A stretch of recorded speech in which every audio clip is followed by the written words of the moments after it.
Baik,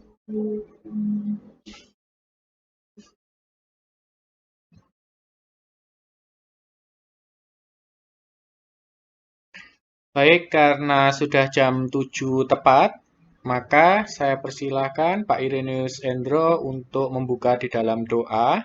Kemudian nanti blessing atau berkat akan diberikan oleh Romo Iren di akhir doa. Silahkan. Kiranya Tuhan memberkati Pak Irenus. Kemuliaan bagi Sang Bapa, Sang Putra, atas Roh Kudus, sekarang dan selalu setelah sepanjang segala abad. Amin. Kemuliaan bagimu ya Allah kami, kemuliaan bagimu, ya rasa surgawi penghibur roh kebenaran yang hadir segala tempat, serta memenuhi segala sesuatu, harta simpanan segala yang baik serta yang beri hidup. Datanglah dan tinggallah dalam kami, serta bersihkanlah kami dari segala kenajisan, dan selamatkanlah jiwa kami yang baik. Allah Maha Kudus, Sang Kuasa, Maha Kudus, Sang Baka, Maha Kudus, kasihanilah kami. Allah Maha Kudus, Sang Kuasa, Maha Kudus, Sang Baka, Maha Kudus, kasihanilah kami. Allah Maha Kudus, Sang Kuasa, Maha Kudus, Sang Baka, Maha Kudus, kasihanilah kami. Ya Sang Tritunggal Maha Kudus, kasihanilah kami. Ya Tuhan, ampunilah dosa-dosa kami. Ya Baginda, maafkanlah pelanggaran-pelanggaran kami. Ya Sang Maha Suci, kunjungilah kami dan sembuhkanlah kelemahan-kelemahan kami demi nama-Mu. Tuhan kasihanilah, Tuhan kasihanilah, Tuhan kasihanilah. Ya Kristus Allah kami, berkati pertemuan kami sore ini. Biarlah Tuhan yang akan beracara di tengah-tengah pertemuan kami ini, Tuhan sendiri yang hadir, Roh Kudus-Mu yang berbicara pada setiap masing-masing yang mengikuti acara ini. Sehingga apapun yang kami bicarakan, hanya untuk kemuliaan nama-Mu saja. Terima kasih Tuhan, kami serahkan Ibu Anastasia Asti yang akan menjadi narasumber nanti, untuk Yona yang mimpin acara, dan untuk seluruh peserta yang mengikutinya. Kiranya Tuhan berbicara pada kami hati demi hati yang hadir di sini. Ya Romo, sampaikanlah berkat. Kiranya Tuhan berkati semua. Amin.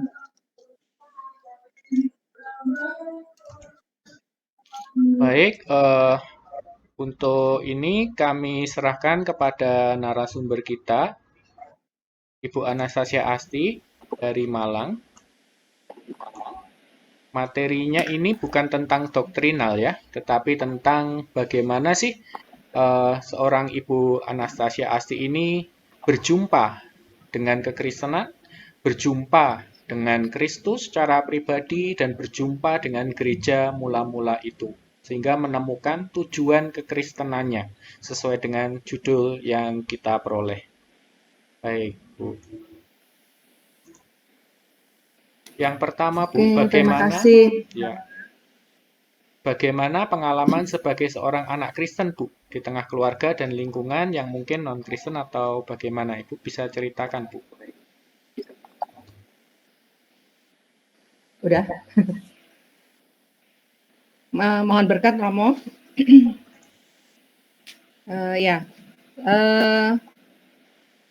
Saya dari kecil itu lahir di keluarga Kristen. Orang tua saya Kristen. Eyang dari keluarga yang sangat lekat dengan kehidupan gereja. Banyak pendeta di eyang-eyang saya. Eyang itu dalam arti tidak langsung ya. Jadi ada omnya ayah saya, ada saudara-saudara dari ayah saya yang sesepuh-sesepuh itu dari keluarga Kristen aslinya. Jadi kehidupan selama masa kecil saya sebenarnya tidak ada yang sangat menarik sebenarnya ya. Karena kalau sebagai seorang Kristen kita ya melakukan apa adanya seorang Kristen. Jadi saya hidup di lingkungan yang melakukan kehidupan Kristen pada umumnya. Jadi saya dari gereja dulu waktu masih kecil saya tinggal di kehidupan gereja GITJ ya. Dulu salah satu omnya ayah saya itu pendiri dari gereja Mennonite pertama kali di Jawa Tengah, gereja Jawa yang pertama kali di Jawa Tengah. Pertama di daerah Gunung Muria waktu itu ya, karena kami tinggal di dekat Gunung Muria. Kami tinggal di rumah sakit yang berlabelkan Kristen, benar-benar lingkungan Kristen. Setiap tahun Natal, saya juga mengenal kehidupan persekutuan doa bahkan dari masih masih TK, jadi masih kecil sekali, dan itu sudah saya kenal. Pertumbuhan saya dari kecil lahir sampai remaja, sampai masa-masa SMA itu sebenarnya tidak banyak berubah. Saya pindah ke kota yang lain pun juga saya mengalami kehidupan yang sama. Tetapi memang saya banyak belajar dengan melihat dan mendengar. Jadi waktu itu ayah saya juga, selain dia sebagai anggota gereja di gereja Jawa, waktu itu dia juga aktif di namanya Persekutuan Doa Oikimene. Jadi Persekutuan Oikimene ini kalau zaman sekarang itu karismatik ya mungkin ya. Tapi dulu benar-benar Oikimene, karena orangnya itu dari macam-macam gerejanya. Kalau ditanya latar belakangnya nggak cuma dari gereja GITJ, nggak cuma dari gereja GKJ atau dari mana, hanya dari satu kelompok saja, tapi dari berbagai macam gereja. Jadi karena saya masih kecil saya nggak tahu, tapi di situ saya juga dari Persekutuan Oikimene ini saya baru mengenal namanya Sinterklas, saya baru mengenal namanya Pit Hitam. Ya, jadi mungkin sebagian di sini ada yang pernah dengar ya Pit Hitam, ada yang belum pernah sama sekali. Jadi itu masa kecil saya. Jadi setiap Natal itu saya mengharapkan hadiah dari Sinterklas gitu ya. Jadi itu ada pesan tersendiri seperti itu. Jadi ya seperti layaknya anak-anak Kristen saat itu. Jadi masa kecil itu ya hanya saya pikir standar sebagai seorang Kristen umumnya. Di masa remaja saya mulai masuk di lingkungan Oikimene lagi. Saya remaja karena ayah saya pindah kota pun dia nggak pernah lepas dari perkumpulan Persekutuan Doa Oikimene. Saya nggak tahu kenapa mereka ayah dan ibu saya itu begitu suka berkumpul di lingkungan Oikimene. Dia tidak suka berkumpul di gereja yang dia tinggali saat itu, seperti kan kalau GKJ itu selalu ada kelompok-kelompok ibadah itu ya. Awal-awalnya aja mereka aktif, tetapi sama sekali sepertinya mereka lebih semangat di Persekutuan Oikimene ini. Di sini saya baru mengenal kehidupan karismatik. Saya waktu itu nggak pernah berpikiran itu karismatik sebenarnya. Saya hanya berpikiran itu sebagai kehidupan Persekutuan Doa Oikimene, karena teman saya ada yang Katolik Roma, ada yang dari GKI, ada gereja yang saya juga baru dengar saat itu kayak semacam Pentakosta, tapi Pentakosta mungkin belum yang seperti sekarang ini ya. Jadi gereja itu kami berkumpul itu dari berbagai macam latar belakang gereja. Dan saya dulu berpikirnya di Persekutuan Doa itu hanya satu, itu seperti menanamkan rutinitas aja dalam diri saya. Pokoknya saya ada perkumpulan doa, saya berkumpul sama teman-teman yang biasa saya bermain, karena rata-rata teman-teman saya di persekutuan itu sama-sama teman-teman saya bermain, seperti layaknya anak-anak remaja. Dan itu saya lakukan selama 6 tahun ya. 6 tahun saya usia remaja. Ada satu hal yang lucu sebenarnya waktu saya masih remaja itu, karena sepupu saya itu orangnya juga sangat pendoa sekali ya kalau di zaman itu, dan dia sangat, kalau menurut saya dia sangat kepenuhan Roh Kudus waktu itu, karena saya melihat dia bisa bahasa roh, dia bisa melihat penglihatan, dan dia berkata-kata seakan-akan dia itu yakin Tuhan itu berbicara dengan dia. Tetapi dalam diri saya hanya bilang, kok bisa ya, apakah Roh Kudus itu tidak suka sama saya? Karena saya tidak bisa mengucapkan bahasa yang seperti itu. Kalau toh kadang akhirnya saya mengucapkan itu pun karena terpaksa, daripada saya dibilang nggak ada Roh Kudusnya sama sepupu saya, ya saya mengucapkan, tapi itu seperti orang pura-pura. Saya melakukan itu karena saya sendiri juga nggak mengerti apakah itu saya sebagai seorang Kristen harus seperti itu, harus kalau kepenuhan Roh Kudus saya harus berucap seperti bahasa roh yang seperti yang mereka lakukan. Mereka mendapatkan penglihatan, saya nggak pernah dapat penglihatan ya. orang-orang begitu mudahnya bicara, Tuhan memberikan pandangan, Tuhan memberikan saya mimpi ini itu, Tuhan membukakan jalan seperti ini. Saya nggak pernah berpikir seperti itu. Saya tidak pernah mendapatkan hal-hal seperti itu. Lalu saya melihat juga orang-orang yang berbicara seakan-akan ayat itu hafal di kepalanya. Ayat-ayat itu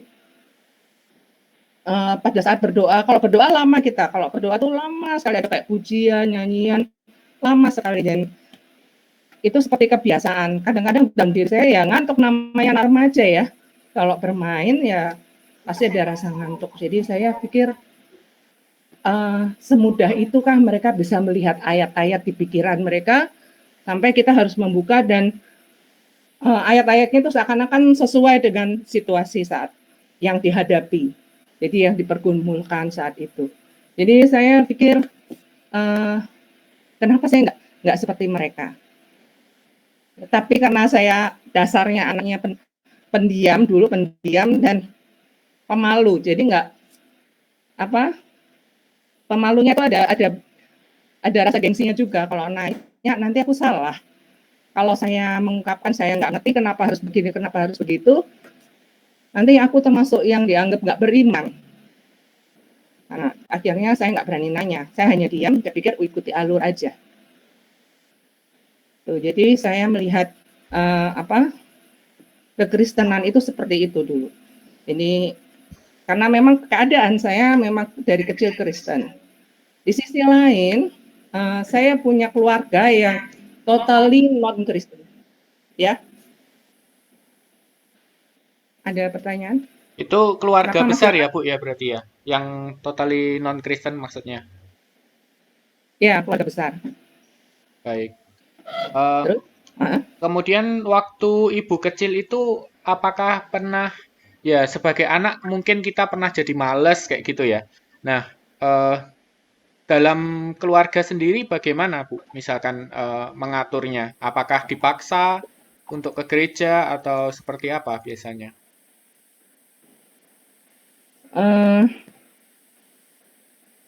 Saya sebenarnya bukan termasuk anak yang pemalas ya waktu kecilnya, itu anak penurut sebenarnya tipenya. Jadi suka nggak suka saya lakukan. Bahkan waktu umur masih kelas 1, kelas 2 SD ya, saya pergi dari rumah saya di lingkungan rumah sakit waktu itu ya, di dekat Gunung Muria itu. Saya pergi ke gereja itu jaraknya kira-kira ada, saya gimana ya kalau bilang kilometer, aku bingung juga ya. Perjalanannya itu saya melewati rumah sakit karena kami tinggal di kompleks rumah sakit. Jadi kalau keluar itu melewatin lorongnya rumah sakit itu untuk saya keluar. Keluar itu saya masih melakukan perjalanan di pinggir jalan itu, saya nyebrang baru ke gereja. Nah, kadang-kadang saya pergi ke gereja untuk sekolah minggu ya waktu itu ya. Terus saya ikut persekutuan doa yang itu kalau ada Natal disuruh ikut acara drama malah apalah, latihan nyanyi atau apa, saya pergi juga ke sana. Jadi saya ini tipe penurut, jadi disuruh pergi berangkat, nggak disuruh pergi ya udah di rumah. Kalau malas itu kecilnya kayaknya mungkin saya agak keaktifan kayak pagi kecilnya itu ya. Tapi setelah dewasa, setelah remaja, itu mungkin seperti rutinitas di dalam diri saya. Jadi kayak rutinitas yang berputar gitu ya. Jadi sebenarnya kayak kehidupan yang nggak menarik sebenarnya. Jadi habit ya, Bu, ya? Kehidupannya itu ya standar gitu saja. Ya. Baik.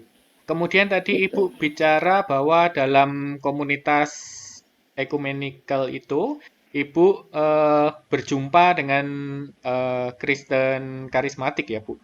Kemudian Kristen karismatik sendiri kan mungkin di dalam gereja lingkupnya Ibu itu tidak dikenal seperti itu ya, Bu. Nah, itu bagaimana? Apakah Ibu melakukan konsultasi dengan orang tua atau pernah berpikir sendiri kok ajarannya beda atau bagaimana kira-kira saat itu? Jadi gini, sebenarnya karismatik zaman dulu tuh mungkin nggak kayak sekarang ya, yang saya dengar. Saya nggak tahu karismatik zaman sekarang ya. Tapi kalau dengar cerita-cerita teman-teman yang dari gereja karismatik itu, karismatik zaman dulu nggak kayak gitu. Karena kita sifatnya persekutuan ya, juga bukan gereja. Jadi persekutuan doa itu kan sah-sah aja ya, kita mau bersekutu dengan cara apa, pokoknya kita bernyanyi, muji Tuhan, baca Alkitab, dan ditambah tambahan-tambahan manifestasi Roh Kudus menurut mereka. Jadi bentuk persekutuan oikumene zaman dulu nggak seperti sekarang yang saya tahu itu. Dan itu sebenarnya juga mulai merasuk di keluarga besar sebenarnya. Kalau kita ada acara tahun baru, malam tahun baru, itu biasanya ayah saya mengumpulkan keluarga untuk doa malam bersama, namanya count your blessing. Jadi kita diminta untuk menghitung berapa banyak berkat yang Tuhan berikan untuk kita. Nah, itu di malam itu kita biasanya ada keluarga dari luar kota, ada eyang-eyang, tante-tante, kita kayak reuni keluarga sebenarnya. Nah, biasanya kita melakukan seperti persekutuan doa juga, tapi tidak seperti persekutuan doa yang dilakukan di gereja-gereja yang Protestan pada umumnya. Jadi yang nyanyi, nanti ujungnya juga ada nyanyi bahasa rohnya, itu seperti itu. Jadi ada sesuatu yang berbeda. Jadi itu ujungnya. Meskipun saat itu tujuannya hanya untuk sharing, count your blessing. Nanti kita minta berkat bersama pada Tuhan. Jadi tidak ada namanya ibadah pergi ke gereja, itu nggak ada. Kita ibadah itu persekutuan doa itu. Jadi kayak persekutuan doa itu seperti kehidupan kita sebenarnya. Kayak berbalik gitu, anggota gereja tapi jarang aktif di gereja. Tapi persekutuan doa itu lebih dominan di dalam kehidupan orang tua saya. Jadi saya tidak pernah bertanya apapun, saya hanya melihat dan mendengar dan menjalani, itu saja. Baik, jadi ini berkumpulnya keluarga besar ini untuk conjure blessing ini tradisi ya, tradisi yang diturunkan di keluarganya Bu Asi atau baru dipelopori oleh keluarganya Bu Asi gitu Bu? Itu sebenarnya mungkin sudah terjadi dari sebelum ayah saya, cuman ayah saya pasti menyerap dari eyang saya pendeta itu yang saya tadi pernah cerita ya. Dia biasanya belajar dari beliau. Jadi eyang pendeta yang pendiri gereja Mennonite di Jawa itu salah satu panutan ayah saya. Jadi saat beliau sudah tidak ada, ayah saya ingin meneruskan kebiasaan itu. Baik. Itu aja sih. Lalu dengan keluarga besar yang non-Kristen sendiri gimana Bu, hubungannya itu? Oke, ya ini kehidupan yang kontras ya. Jadi di sisi yang lain, ibu saya itu berasal dari keluarga yang non-Kristen. Jadi dia convert. Convertnya juga sebenarnya aslinya bukan karena menikah dengan suaminya yang Kristen, tetapi karena dia sendiri juga punya pergumulan untuk itu. Jadi waktu menikah, saya bahkan di kandungan, saya masih muslim kali ya, ibu saya masih muslim waktu itu. Dan keluarga besar ibu saya ini tidak tinggal di kota di mana saya tinggal. Jadi mereka tinggal di kota yang lain. Kami melakukan kebiasaan kayak berlebaran setiap tahun, sungkem setiap tahun ya sudah pasti. Tapi itu saya dari situ sebenarnya juga melihat hubungan kekeluargaannya, kekerabatan yang cukup baik. Jadi kami itu tetap menjaga hubungan, dan saya juga melihat tradisi yang lain di sini. Jadi tradisi yang tadinya secara Kristen seperti ini, saya melihat tradisi yang lain secara non-Kristen seperti itu. Jadi ada bentuk yang saya lihat. Itu saya mulai mengalaminya setelah saya masuk di dunia mahasiswa. Karena waktu saya mahasiswa, saya tinggal di keluarga yang di eyang saya ini yang notabene adalah non-Kristen. Di sini banyak pergumulan yang terjadi. Jadi saya mungkin waktu itu misinya cuma satu yang diminta eyang saya adalah saya menemani beliau, karena waktu itu beliau sudah mulai janda, jadi minta saya kuliah menemani beliau gitu ya. Oke, dan saya hanya bisa nurut waktu itu karena saya benar-benar anak penurut ya waktu itu. Jadi saya hanya bisa menurut dan saya lakukan itu. Di situ di awal-awal itu saya kuliah, saya mulai mengenal namanya PMK sebenarnya. Kita biasanya kalau mahasiswa baru pasti dijaring ya sama senior-seniornya untuk ikut persekutuan kampus. Di situ awalnya saya cuma berpikir, wah lumayan lah, ada teman-teman Kristen, saya tahu. Waktu itu fakultas yang di tempat saya kuliah itu hanya ada 3 jurusan. Jadi tidak satu kampus dengan kampus yang lain. Jadi kami terpisah di area yang berbeda. Jadi saya bisa menapai setiap orang itu dari angkatan berapa aja, karena di persekutuan kampus itu kan cuma kecil ya, jadi kita tahu setiap orang di situ. Jadi untuk saya itu pengalaman baru. Ya, sisi lain, saya belajar tentang di PMK, saya belajar tentang saat teduh. Saat teduh saya sudah kenal sejak saya persekutuan doa, tetapi saat teduh yang membaca buku dari saat teduh ya, mungkin pernah lihat ya, buku saat teduh, membaca, merenungkan, itu saya mengenalnya sejak di PMK. Saya lakukan itu di rumah untuk setiap pagi yang saya mulai mencoba melakukan, tetapi yang saya rupanya mulai membuka misinya. Jadi dia pelan-pelan itu ingin saya kembali. Jadi dia merasa anakku itu pergi nyebrang, maka cucuku bisa kembali dong ke aku. Jadi ada misi seperti itu.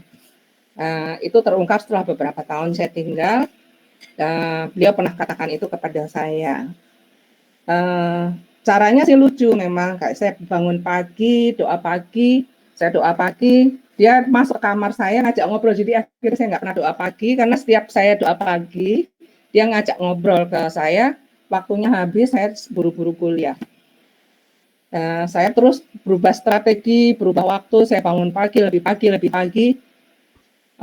Yang saya bangun lebih pagi ya, karena dia orang tua tidurnya nggak bisa panjang ya. Jadi jam 2, setengah 3 itu dia sudah bangun, sudah beraktivitas. Jadi begitu lihat dia mendengar saya bangun, dia berusaha berbicara ke saya, bahkan menghabiskan waktu untuk berkomunikasi dengan saya di pagi hari, karena dia tahu saya beraktivitas kuliah. Setelah itu sampai sore, jadi seperti apa ya, jadi saya nggak punya kesempatan untuk saat teduh. Gitu. Jadi akhirnya saya mencari pelarian di kampus. Saya cari di pelarian saya adalah ke persekutuan doa, PMK itu. Di PMK, kami mengenal namanya kelompok kecil. Kelompok kecil ya, mungkin kelompok-kelompok yang dibagi beberapa 3-4 orang, ada pemimpin itu senior, kita belajar tentang Alkitab di situ. Saya ikut kelompok kecil, saya berbaur dengan teman-teman kelompok saya. Rupanya satu kelompok itu meskipun 3-4 orang, kami punya latar belakang yang berbeda-beda. Judulnya Kristen loh ya, tapi berbeda-beda. Di situ saya baru melihat realita bahwa sulit ya kalau perbedaan latar belakang, bahkan dalam Kristen sekalipun kita tidak pernah menemukan jawaban yang sama. Contohnya tentang keselamatan, contohnya tentang pandangan terhadap Roh Kudus, contohnya tentang Allah, banyak sekali. Saya nggak jelaskan ya ini, karena ini kayak saya nggak bisa cerita hal-hal seperti itu.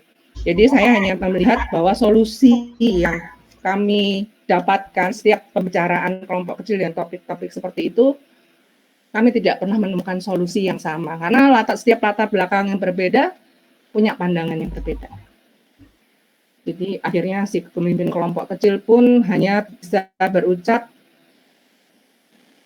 ya yang penting Kristus, yang penting keselamatan itu ada dari Kristus sendiri. Kita sama-sama percaya akan Kristus, kita percaya akan keselamatan, ya sudah, hanya selesai di situ saja. Jadi saya pikir,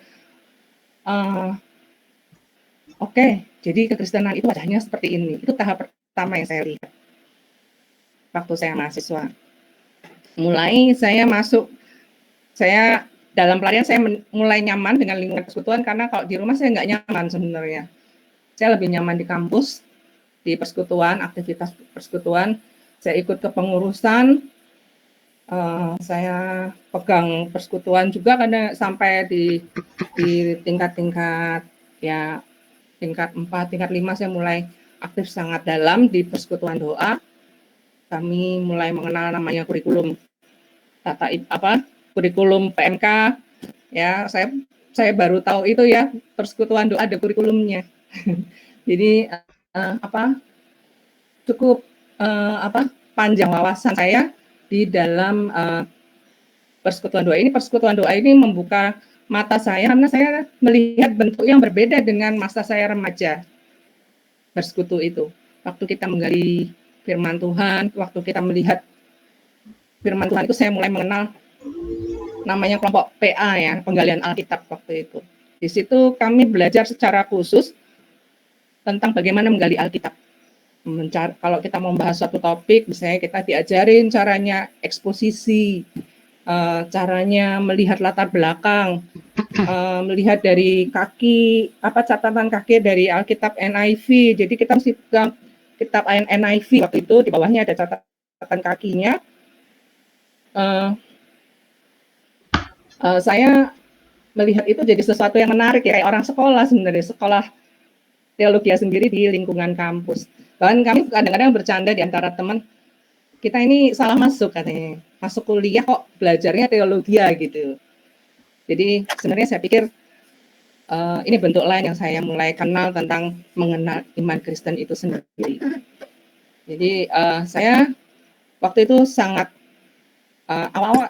mulai mencintai kehidupan persekutuan doa ini, karena banyak penggalian. Kadang kita kalau sharing tentang satu topik itu menjadi sesuatu yang sangat ingin tahu lagi.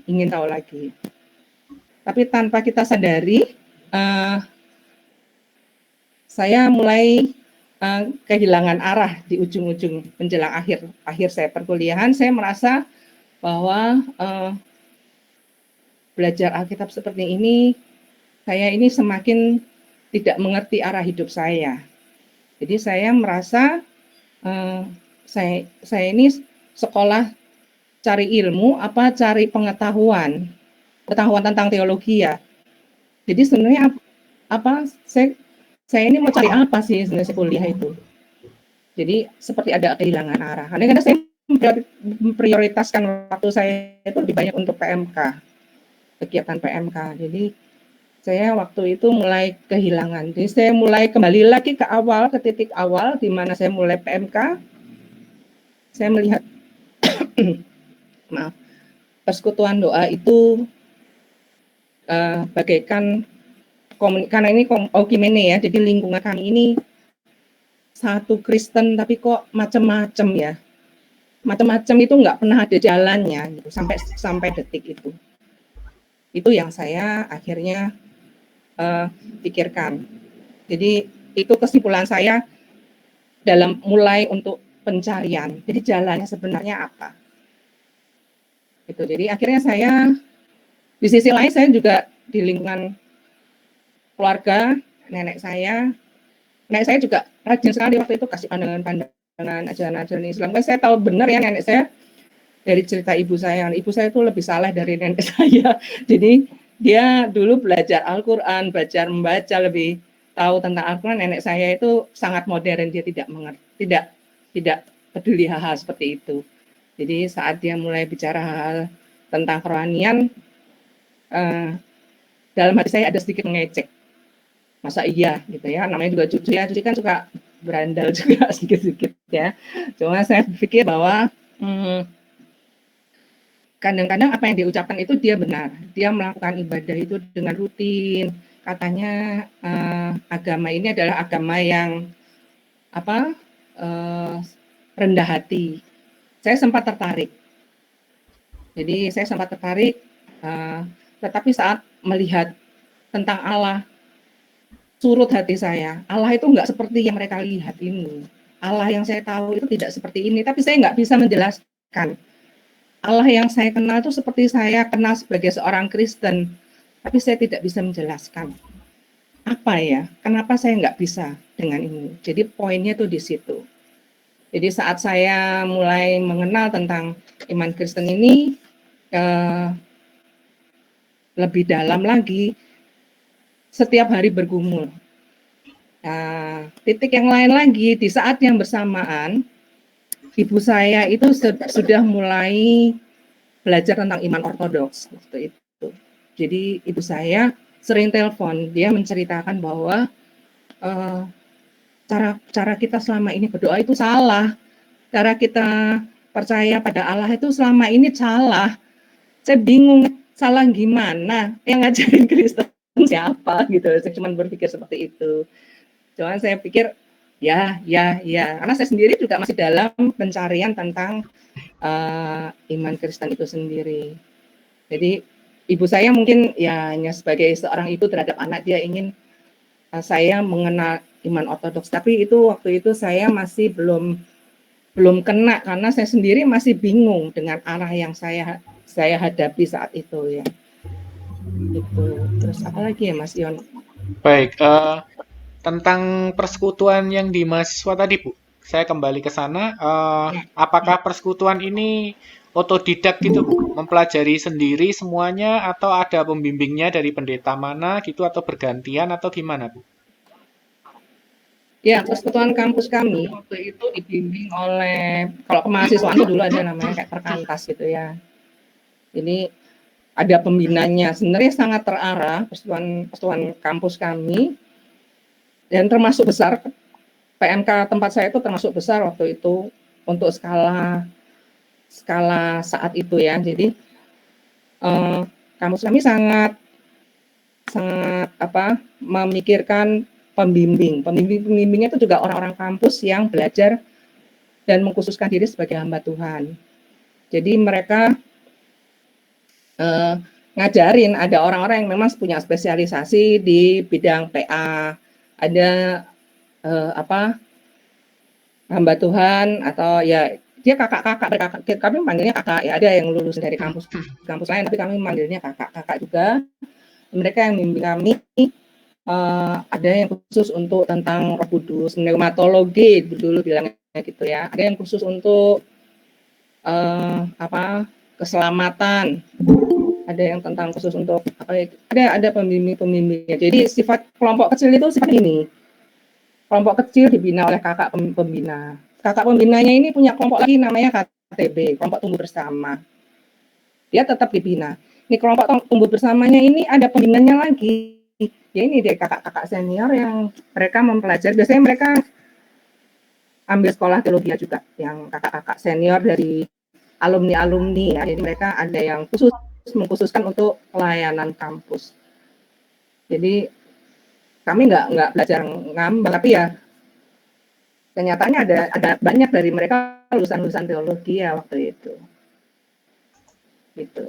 Berarti tapi mereka juga dari latar aliran yang berbeda-beda ya, Bu ya, karena ini ekumene. Pasti, tapi waktu itu ya latar belakangnya tuh rata-rata dari Protestan umumnya, ya ada GKI, ada yang, karena saya di kota besar umum tuh rata-rata mereka GKI ya. Kalau GKI kan lebih dari BPIB, ada yang dari AKBP, macam-macam juga. Jadi kalau namanya kampus kan kita nggak boleh membawa nama gereja ya. Jadi sifatnya oikimene, waktu itu ada peraturan seperti itu. Tetapi nggak bisa disangkali kalau di kelompok kecil, sifatnya kan sudah lebih pribadi. Jadi cara pandang masing-masing orang itu terbuka semua. Jadi waktu kita kelompok tumbuh bersama pun semua cara pandangnya itu terbuka semua. Kalau dia itu kerasnya dalam hal ini, kayak nggak srek deh kalau doanya nggak begini, nyanyinya nggak begitu, kita udah saling miteni lah satu sama lain. Gitu. Jadi perbedaan itu terasa sekali pada saat di kampus. Apalagi nggak cuma dari satu kota ya, kita berasal dari berbagai kota di Indonesia. Jadi kami sangat melihat perbedaan yang ekstrim gitu ya di situ. Jadi tapi kita semua harus saya banyak belajar, saya bersyukur juga di PMK ini karena banyak sekali yang saya belajar di situ. Jadi saya nggak cuma belajar berorganisasi, belajar berkomunikasi ya, karena pada dasarnya saya bukan tipe orang yang bisa berkomunikasi dengan baik, tapi saya belajar juga melihat kelebihan dan kekurangan orang lain, dan saya sendiri melihat kekurangan saya melalui kelebihan orang lain. Jadi disitulah yang terbaik yang saya bisa pelajari waktu di PMK. Saya nggak tahu ya PMK zaman sekarang, mungkin Romo akan lebih tahu, tapi seperti itulah zaman saya dulu kayak Ya. gitu. Baik, untuk saudara-saudara nanti yang mau bertanya boleh mempersiapkan pertanyaannya seputar apa yang dialami oleh Ibu Asti. Boleh juga dituliskan di chat, nanti kita akan bacakan. Tentunya tidak berkaitan dengan doktrin ya, karena ini bincang teduh ini bukan membahas tentang doktrin dan dogma. Oke, bagaimana Bu Asti dalam pengalaman ketika memutuskan untuk mengenal lebih dalam iman ortodok itu, Bu? Tadi kan sudah bersinggungan melalui ibunya Ibu Asti ya tadi ya, yang memberitakan. Nah, lebih Ya. dalamnya gimana, Bu? Ya, sebenarnya saya mengenal iman ortodoks itu secara ini ya, secara sekelebat gitu saya sudah tahu sejak saya SMA ya, karena di situ saya tinggal dengan tante lah ya, saya bilang tante. Mereka juga sudah mulai mencari iman ortodoks itu. Mereka datang ke gereja, bukan gereja waktu itu masih komunitas kalau nggak salah ya, itu masih ada misioneris di sana. Sepupu saya yang suka ngatain saya, kamu harusnya kalau nggak berbahasa roh itu tadi ya, yang itu juga dia juga belajar ke sana. Jadi saya melihat itu sudah melama sejak saya SMA itu. Jadi bukan hal yang baru, cuma saya nggak tahu benar apa itu ortodoks, gereja ortodoks. Saya hanya tahunya pokoknya itu ada aliran baru. Ya kalau ada aliran baru. Jadi seperti umumnya orang, ya paling itu samalah Kristen-Kristen ya gitu aja lah, banyak macam-macamnya. Jadi karena mungkin saya tipe yang dulu tuh cuek ya, seperti kalau nggak begitu peduli dengan keadaan yang saya nggak tertarik, ya sudah gitu lewat itu cukup familiar. Lalu ada nenek yang ikut kami waktu itu dari keluarga ibu saya, dia Muslim, dia ingin membaca Alkitab waktu itu. Akhirnya dia didatangkanlah salah satu Romo yang waktu itu yang membuat misionaris di situ. Beliau datang untuk melayani nenek saya itu. Saya melihat pertama kali baptisan di sungai waktu itu. Mereka ya itu udah beberapa tahun ya, jadi dibina beberapa tahun sama Romo itu. Jadi nenek saya itu, saya waktu dia mau baptis itu kita ngantar semua, kita lihat karena saya pikir di tempat wisata waktu itu, tempat kayak air sejuk gitu ya di daerah Boyolali. Tempatnya enak sih. Waktu itu masih sepi sekali tempatnya. Karena katanya harus diberi air ngalir gitu. Jadi saya waktu itu melihat pertama kali baptisan itu di nenek saya itu. Ini setelah itu ya lewat itu aja karena saya tinggal di kota orang tua saya, kuliah di kota yang lain. Saya pulang pun juga saya nggak pernah melihat kehidupan lain selain rutin seperti biasanya. Saya juga mengenal ortodoks itu mulai saat ibu saya mengalami sakit waktu itu. Jadi ibu saya manggil Romo ini untuk melayani karena dia merasa dia takut untuk dioperasi. Jadi ibu saya manggil Romo ini untuk didoakan. Ya, Romo ini dengan rutin datang melakukan perminyakan. Sebenarnya itu ibadah perminyakan. Cuma ibu saya pokoknya gimana caranya lah, pokoknya aku nggak operasi, cuman gitu aja. Jadi itu sebenarnya pemikiran sederhana aja. Dan saya melihat sekali saya melihat waktu proses perminyakannya itu, rupanya dari cerita ibu saya itu berkali-kali. Saya bahkan yang nemani Romo ini sekarang di Romo, dia cerita saya dulu sering nganter Romo ini mendoakan ibu katanya itu. Jadi berarti nggak cuma sekali, datangnya beberapa kali. Dari ibu saya rupanya diam-diam belajar tentang iman ortodoks ini. Nah, berapa kali kalau saya pulang kampung itu, saya diajak ke gereja gedek ya waktu itu. Gerejanya tuh dindingnya cuma separuh, terus atasnya ada gedeknya gitu. Jadi dindingnya itu dibatasi sama dari temboknya cuma berapa, mungkin 40 cm, ke atasnya itu gedek gitu. Saya diajak sembahyang senja waktu itu, saya nggak ngerti itu namanya sembahyang senja, saya diajak sembahyang senja sama ibu saya, menemani aja, saya nganter ibu saya masuk ke gereja itu remang-remang gitu ya, tapi ada suasana yang berbeda waktu itu, saya rasakan ada yang berbeda, cuman saya mengikuti aja, banyak keheningan, ketenangan, dan doanya panjang, banyak doa-doa panjang, banyak baca-baca Mazmur.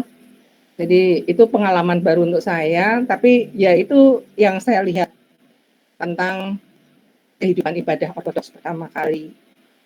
Nah, sisanya ibu saya sering, rupanya diam-diam selama beberapa tahun dia baptis.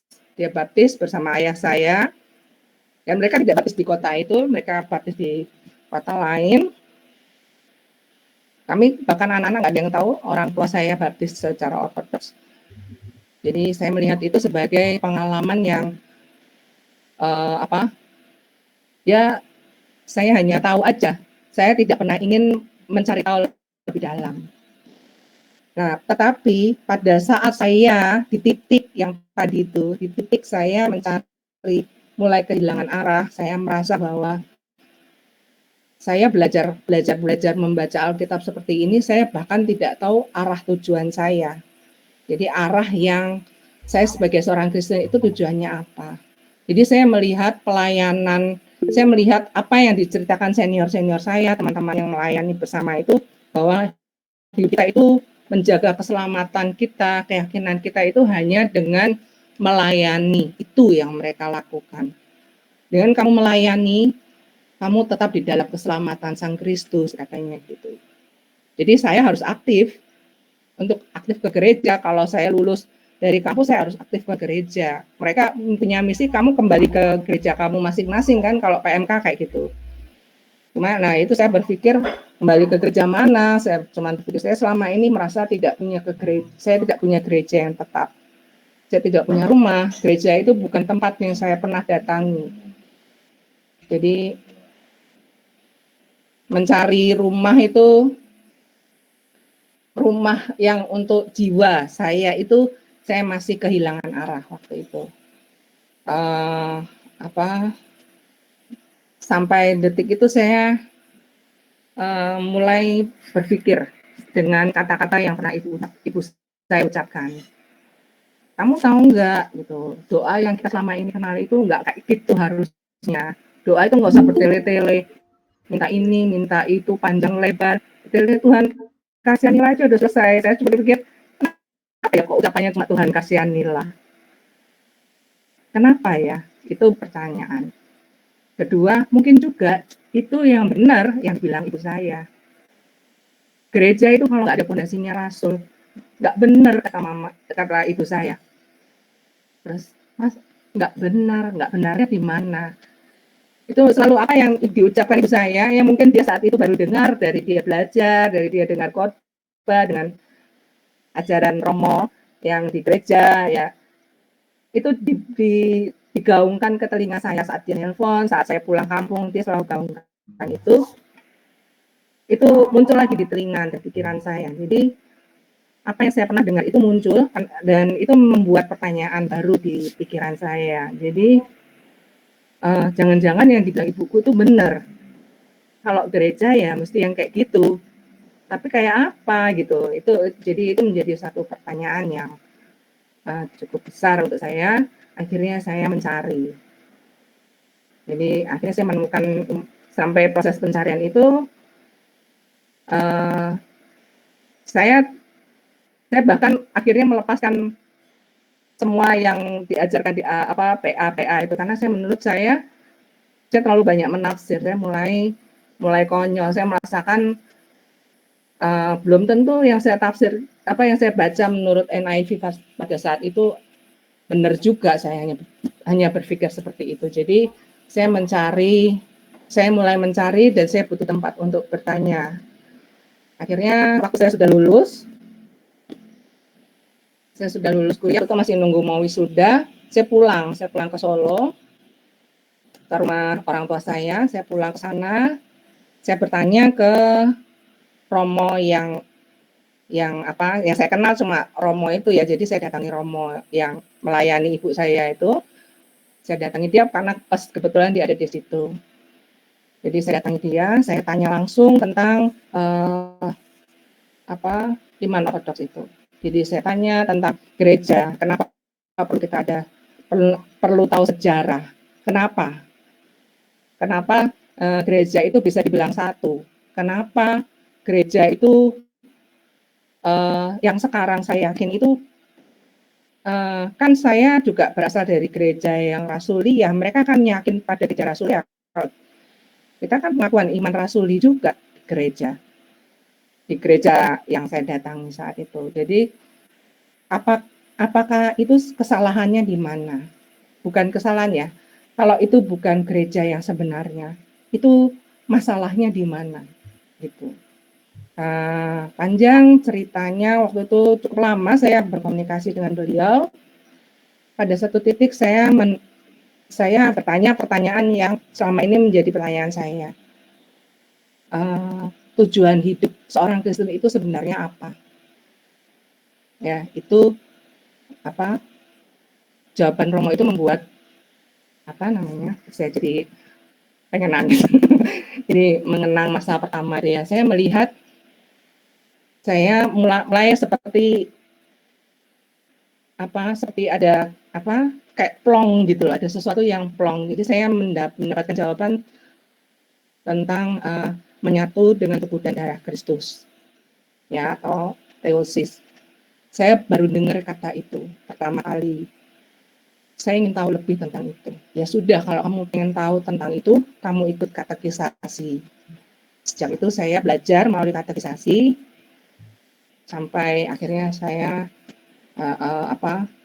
memutuskan untuk baptis. Jadi di situ saya baru mengerti ternyata gereja itu harus seperti ini, dan saya baru merasakan namanya itu baru katekisasi aja rasanya udah kayak orang tuh sedang menuju perjalanan ke suatu rumah. Itu di dalam hati saya. Jadi pergumulan yang panjang, yang tadinya saya datar, saya mengenal, melihat, terus saya tenggelam di dalamnya, bahkan tetap saya punya pertanyaan yang sama adalah saya tidak tahu arah tujuan saya sebagai seorang Kristen. Bahkan saya sudah melayani segitunya. Kalau orang bilang, wah udah senior banget, tapi saya bukan masalah senior itu, masalah saya ini konyol gitu. Apa hidup itu kayaknya lebih enak di kampus daripada saya keluar ke kampus. Saya kehilangan rumah, saya merasa seperti itu. Tapi itu konyol, pemikiran yang konyol. Akhirnya ini saya menemukan iman Kristen ini. Jadi perjalanan iman Kristen ini membuat saya memutuskan untuk dibaptis secara total. Jadi saya waktu itu ada penawaran karena sudah dibaptis di gereja Protestan, jadi boleh di Krisma. Saya bilang, saya mau baptis total, saya nggak mau setengah, saya mau semuanya. Karena saya harus berubah seluruhnya. Kalau dengan cara ini Roh Kudus ada di dalam diri saya, berarti hanya ini satu-satunya. Saya saya merasa dikasih Allah. Itu aja. Bentar ya, saya agak terharu sedikit. Keinget masa-masa pertama. Iya, nggak apa-apa, Bu. Ya, itu. Baik. Apakah waktu itu Ibu ada terbersit mungkin perlawanan secara logika ya? Karena kan sebelumnya Ibu berkecimpungnya di teologi dari Protestan gitu. Kemudian ketika berjumpa dengan teologi ortodoks itu apakah ada penolakan atau langsung lancar masuk seperti itu? Atau gimana, Bu? Karena penolakannya itu sudah terjadi di proses ya sebelumnya ya. Jadi kan saya waktu di PMK itu kan saya sudah melihat perbedaannya. Perbedaan itu sudah jadi pergumulan buat saya. Jadi penolakan itu sudah terjadi di dalam diri saya. Jadi kayak bahkan saya sudah melihat seperti tentang keselamatan, tentang pandangan tentang Roh Kudus di dalam gereja. Masalah keselamatan aja orang GKI sama orang GKJ aja udah beda waktu itu. Jadi saya pikir kok rumit banget jadi orang Kristen itu, kok kayaknya pakai otak bener ya gitu. Jadi apakah kita tidak bisa hanya sekedar dengan hati, gitu aja sih. Cuman saya hanya berpikir kok kayak orang sekolah kuliah aja ya, harus atas kata si ini, si itu. Dulu saya belajar seperti itu. Jadi saya hanya merasa lelah aja waktu itu. Jadi kenapa sebagai seorang Kristen itu begitu beratnya sampai kita melihat ajaran Kristen itu bagaikan doktrin yang kayak harus nancap di dalam pikiran kita itu. Jadi dan itu kayak orang kuliah itu kalau lagi sidang itu, ini atas dasar pemikiran si ini si itu ya, latar belakang ini latar belakang itu. Jadi saya hanya berpikir kok kayak akademi ya saya belajar seperti itu. Jadi sebenarnya itu proses itu sudah melelahkan waktu itu. Jadi saat saya menemukan kata teosis pertama kali dan dijelaskan tentang menyatunya dengan cara seperti apa dan bagaimana prosesnya, terus bagaimana bisa menyatu seperti itu, terus nanti akan bagaimana setelah saya, apakah itu terjadi dalam saya hidup selama masa hidup, dan setelah saya mati apa yang terjadi. Itu dijelaskan di pertama kali itu. Jadi itu pertanyaan yang cukup panjang untuk saya waktu itu, dan saya melihat itu tidak pernah saya pelajari selama ini sebagai seorang Kristen yang sok-sokan belajar PA-PA-an ya gitu ya. Jadi saya merasa diri saya dulu itu begitu sombongnya. Jadi saya ini songong banget ya.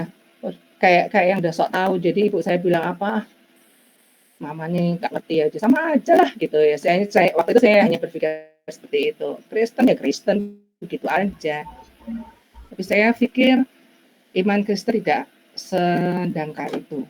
Jadi pada saat saya mulai ngerti tentang menyatu dengan tubuh dan darah Kristus, bagaimana caranya, apa yang harus saya lakukan, lalu kemana, nanti kalau saya sudah di dalamnya itu, lalu bagaimana saya nanti, itu pertanyaan-pertanyaan yang harus saya selesaikan dulu sebelum saya ikut katekisasi. Jadi itu, waktu saya ikut katekisasi, saya nggak banyak pertentangan, karena menurut saya ya itu adalah bagian dari alur.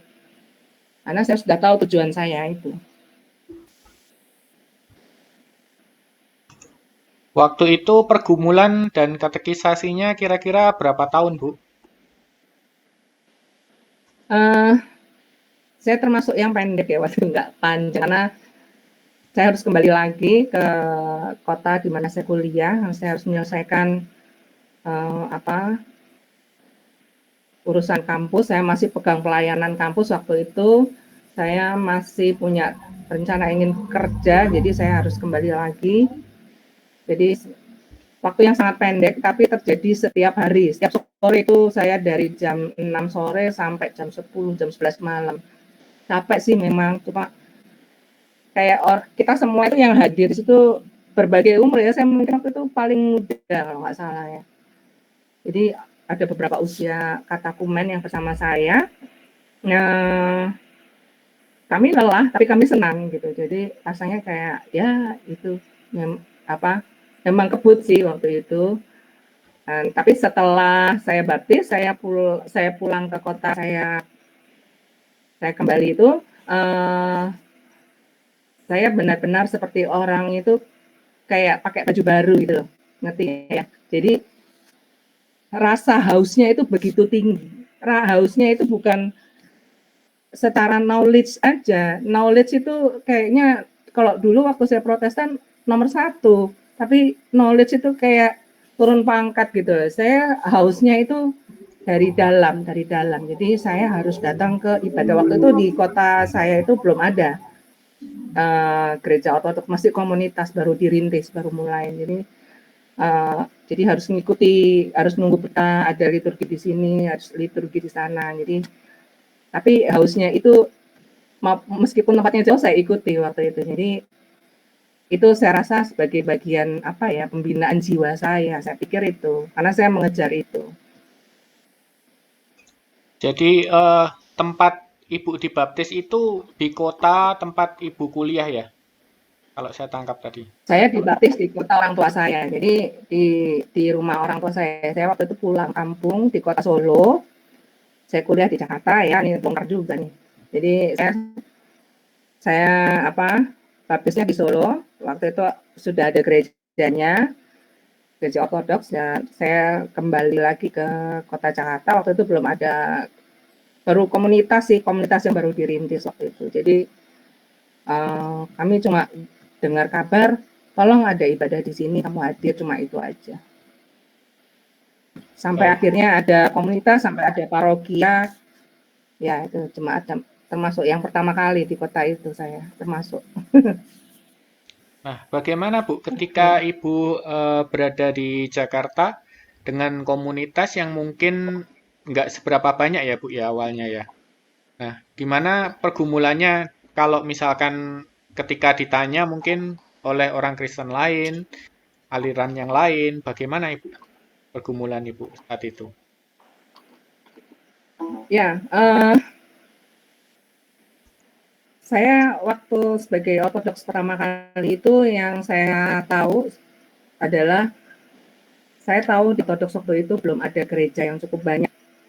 Ya, jadi hanya di kota tempat saya tinggal, di rumah orang tua saya itu, dan mungkin yang saya tahu cuma di situ ya kalau nggak salah ya. Tapi mungkin di kota lain ada, cuma saya nggak tahu ya. Tapi yang saya tahu di kota saya itu, jadi sudah stabil di kota saya itu, sudah rutin beribadah sebagai parokia. Di Jakarta saya waktu itu ya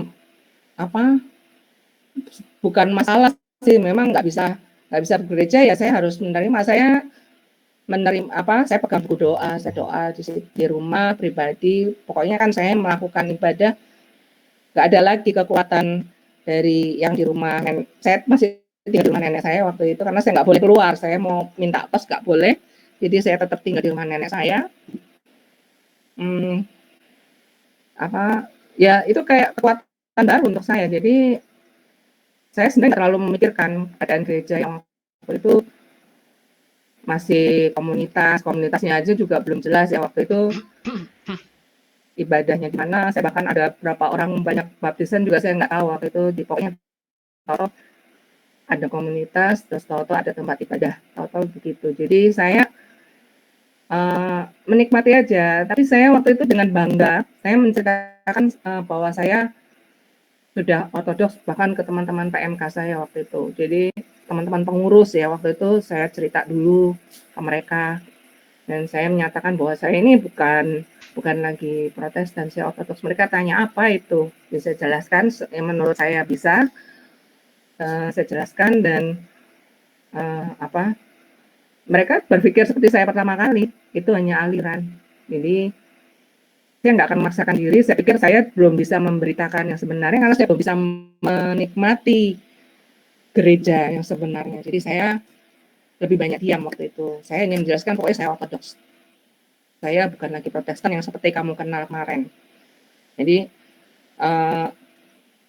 perjalanan sebagai seorang Ortodoks di awal itu membuat saya punya kayak keyakinan baru gitu ya. Jadi buat saya kayak kebanggaan sebenarnya.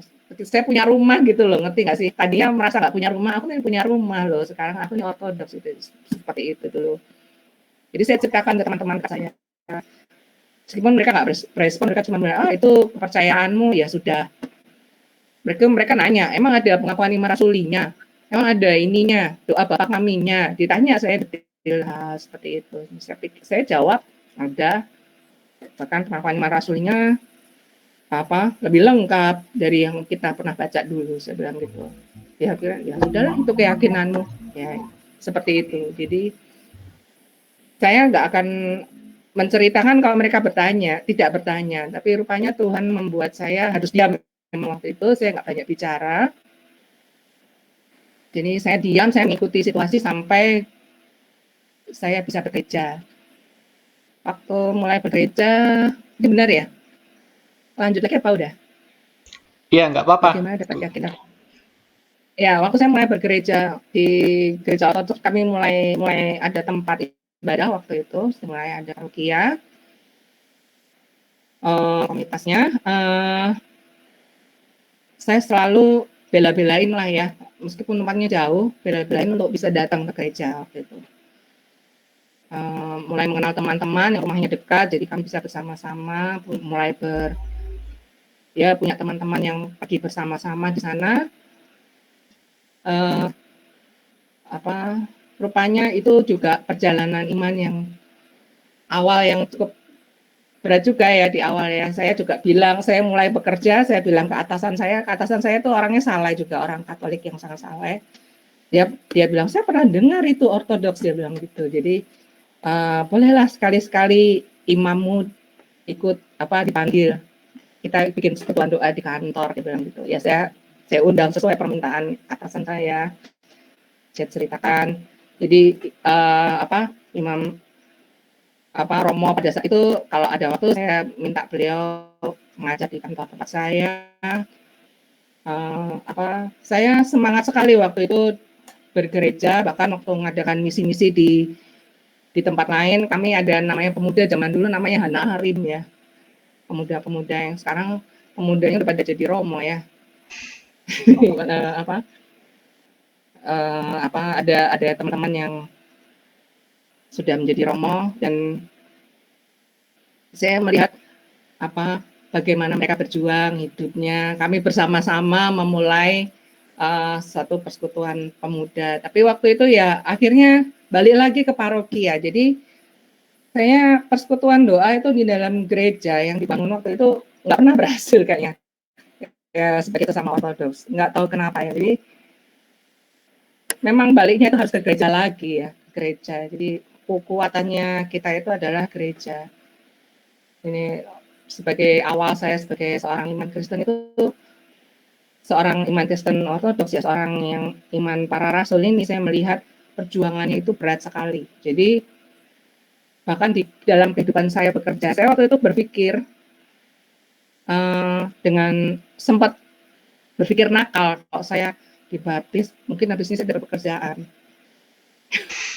Tapi itu konyol ya. Tapi beneran loh, waktu itu saya cuma mikir gitu, habis ini kali aku dapat pekerjaan ya. Bener, saya pulang berapa nggak sampai seminggu, maksudnya saya ditelepon sama teman untuk kerja di kantor ya, tempat saya kerja waktu itu.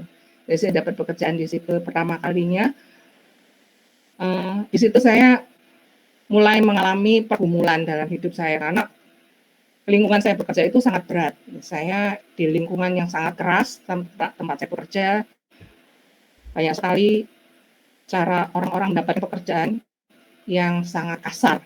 Jadi, dan itu di depan mata saya. Mungkin di kelompok kami, di tempat saya, di kantor saya, karena rata-rata perempuan semua, jadi itu tidak terjadi di kami. Karena mungkin orang mau melakukan cara-cara licik dengan kami, mungkin sungkan juga ya, karena perempuan ya. Tapi teman-teman yang lain-lain itu, mereka cerita cara mendapatkan proyek itu sangat kasar. Dan itu saya melihat itu sangat mengerikan. Jadi benar-benar saya merasakan kekuatan doa Tuhan, kasihanilah itu sangat powerful di dalam diri saya, supaya saya tidak tenggelam dengan lingkungan seperti ini. Jadi itu pergumulan yang sangat besar. Saya nggak perlu berdoa supaya si ini jangan begini, soal begitu terlalu panjang, saya bahkan nggak punya waktu untuk mengucapkan doa seperti itu. Saya melihat bahwa kata-kata Tuhan kasihanilah itu sangat luar biasa. Jadi saya mengingat rasa tidak berdaya itu terjadi di dalam diri saya saat di lingkungan pekerjaan saya yang cukup berat waktu itu. Saya bertemu teman yang non-Kris waktu itu, teman kuliah, alumni. Kami satu lingkungan pekerjaan, dan dia bertanya, kami cerita tentang Allah Tritunggal. Dia kalau saya Kristen, dia tanya tentang Allah Tritunggal, cara pandang kamu gimana? Saya menjelaskan tentang Allah Tritunggal, cara pandangku seperti ini. Dia melihat, loh, kalau kayak begitu aku juga bisa mengerti Allah Tritunggal yang cara kamu pikir itu. Cuman saya pikir ya, kamu melalui Bunda Maria, kalau saya melalui dia percaya pada Allahnya itu melalui Nabi Muhammadnya. Saya bilang, ya cara kami berpikir seperti itu. Kalau begitu aku bisa mengerti. Saya melihat yang lainnya tidak seperti itu. Jadi kata Allah Tritunggal itu menjadi pertanyaan pertama untuk teman-teman non-Kris terhadap saya. Itu saya juga bingung ya. Saya selama ini jadi orang Protestan itu nggak pernah loh ditanya teman itu tentang Allah Tritunggal. Begitu jadi Ortodoks, langsung ketemu teman-teman yang non-Kris itu pertanyaan pertama adalah itu. Jadi dan saya bersyukur saya sudah Ortodoks. Saya bahkan berpikir kenapa saya nggak Ortodoks dulu ya. Saya jadi tahu tentang keberadaan Allah yang sebenarnya. Jadi saya bisa menjelaskan dengan baik mereka. Jadi teman saya itu akhirnya bisa menerima cara berpikir saya tentang Allah Tritunggal. Dia tidak melihat bahwa Allah kamu tiga. Ya cara kita melihat Allah itu ya seperti itu. Cuma cara saya begini, cara kamu begini. Ya sudah selesai memang waktu itu ya. Tapi saya pikir itu step yang cukup baik. Jadi pengalaman yang baru saya sebagai seorang Ortodoks mulai berbicara tentang Allah. Lalu yang perjalanannya panjang. Setelah saya menikah di kota yang tidak ada gereja Ortodoks lagi ya. Duh, nasibnya memang gitu kali ya. Cuma perjalanan yang panjang. Saya menikah dan saya tinggal di kota yang tidak ada bahkan umat Kristen Ortodoksnya tidak ada, cuma kami, saya dan suami. Saya tinggal di rumah keluarga yang notabene Protestan karena ayah mertua adalah pendeta dan dia salah satu pendiri ya orang yang penting di kota ini tempat saya tinggal. Ini pergumulan awal tentang gereja juga dimulai lagi setelah saya menikah. Saya melihat tantangan yang sangat besar di saat saya memutuskan untuk Tuhan tolong saya ingin hidup di dekat gereja. Jangan jauhkan saya di lingkungan yang jauh dengan gereja. Jadi yang saya minta cuma itu sederhana karena saya kalau dulu di Jakarta kalau ke gereja jauh banget. Karena naik kendaraan umum itu harus berapa kali ganti. Waktu itu saya dapat pinjaman mobil dari om saya jadi saya bisa pergi naik mobil ya. Tapi kalau nggak ada mobil itu susah. Karena perjalanannya cukup penuh perjuangan, masih masuk lagi ke dalam itu. Kalau nggak ada yang ditumpangin juga susah ya, masuk ke dalamnya itu kan harus jalan kaki. Jadi menuju ke gereja itu adalah perjuangan iman juga. Jadi nggak perjuangan semangat, perjuangan harus hadir ke gereja, apalagi di saat-saat perayaan-perayaan gereja seperti Paskah yang utama. Kalau saya di Solo saya bisa hadir dengan santainya, di sana perjuangan untuk saya. Dan di sini, di kota saya tinggal sama suami saya, rupanya hanya pergi ke gereja aja udah perjuangan ya. Saya harus datang ke tempat Romo Iren, kan Romo Iren juga datang melayani ke kami kadang-kadang. Dan akhirnya menjadi satu rutinitas. Tuhan dengarkan doa saya setelah 7 tahun. Saya minta ada komunitas di kota ini. Pokoknya aku nggak mau sendirian. Yaitu saya setiap hari itu doanya cuma itu aja. Karena saya membutuhkan kekuatan. Saya mulai melemah, saya merasakan kelemahan dalam tubuh iman saya. Saya membutuhkan kekuatan. Allah sangat baik. Dari kami rutin dengan Romo Iren, Romo Kiril berapa kali melayani kami di keluarga ya, saya, suami sama anak. Dari itu saya melihat kasih Allah luar biasa. Jadi mulai muncul satu orang datang, dia tertarik, saya ngelihat pertama kali serem ya, orangnya mencurigakan, tahu sendiri ya namanya di rumah tinggal didatengin orang nggak dikenal kan mencurigakan untuk kami. Tapi kita melihat kesungguhan dia untuk belajar iman Ortodoks. Ya, sekarang dia jadi omong kami sekarang. Jadi perjuangan ini akhirnya Tuhan wujudkan. Jadi saya hanya percaya bahwa apa yang saya yakini ini rumah yang saya harus datangi. Jadi saya nggak kosong lagi, saya nggak pergi ke gereja itu, gereja itu untuk mencari, karena saya membutuhkan pengetahuan tentang firman Allah. Tapi saya membutuhkan pelepas dahaga. untuk hati saya, untuk jiwa saya itu. Jadi bergereja itu memang butuh perjuangan karena setiap kita punya penderitaannya masing-masing. Bahkan penderitaan itu tidak cuma masalah waktu, masalah tempat, tapi juga masalah lingkungan. Pasti banyak yang menentang. Karena pertentangan itu pasti muncul di sekitar kita pasti, tetapi kekuatan itu pasti Tuhan berikan. Doa Tuhan kasihanilah itu menjadi kekuatan saya setelah iman ortodoks. Saya mulai mengenal puja Yesus itu sekarang ini menjadi seperti kalau kayak seperti makanan gitu ya, otomatis keluar Tuhan Yesus Kristus Allah kasihanilah roh dosa ini otomatis. Jadi bahkan sedang menunggu tiba-tiba begitu Tuhan kasihanilah. Saya nggak tahu kenapa tiba-tiba kadang-kadang terjadi seperti itu. Jadi saat ini bahkan saya tidak saya merasa itu kayak seperti bagian dari kehidupan. Jadi begitulah iman ortodoks yang saya sandang sekarang ini. Jadi banyak perjuangan, tapi mohon doa juga supaya kita juga boleh saling menguatkan satu sama lain. Terima kasih. Baik, Bu. Mas Yona. Kemudian kan di gereja ortodok ini kan maksudnya beda banget gitu ya. Dulu misalkan nggak ada kerudung-kerudung seperti ini. Nah, sekarang Ibu Asti pakai kerudung seperti ini. Kemudian juga ada pembuatan tanda salib ketika berdoa. Nah, itu mungkin teman-teman Ibu yang melihat awalnya bagaimana, Bu? Apakah mereka shock juga, sempat bertanya, mengkritik, atau gimana, Bu? Pemakaian kerudung dulu yang tanya itu teman Katolik sebenarnya, atasan saya waktu itu. Tapi karena orang Katolik kan juga kenal mantili ya, mantila ya.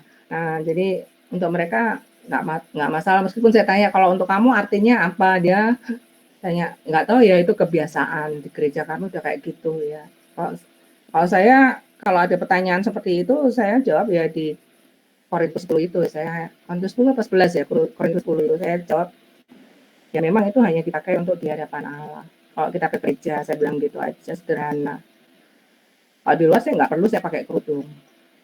Bahkan nenek saya tahu kalau saya pakai kerudung, dia tahu juga kalau gereja kok kerudung dia. Setelah saya ortodoks itu ya lucu, nenek saya juga seperti nggak kayak mau menarik saya lagi, seperti kayak orang berhenti, tiba-tiba tuh berhenti nggak mau menarik saya lagi setelah saya ortodoks. Jadi itu juga salah satu sumber kekuatan. Jadi apa yang dia lakukan itu rupanya yang tadinya kayak ngeselin di saya melihat itu jadi oh begini ya, rupanya saya memang sedang proses untuk mencari. Jadi itu. Jadi kalau tanda salib itu sebenarnya simbol keyakinan ya. Jadi saya menyetujui sikap kita membuat tanda salib karena itu adalah bentuk pengakuan iman. Jadi tidak ada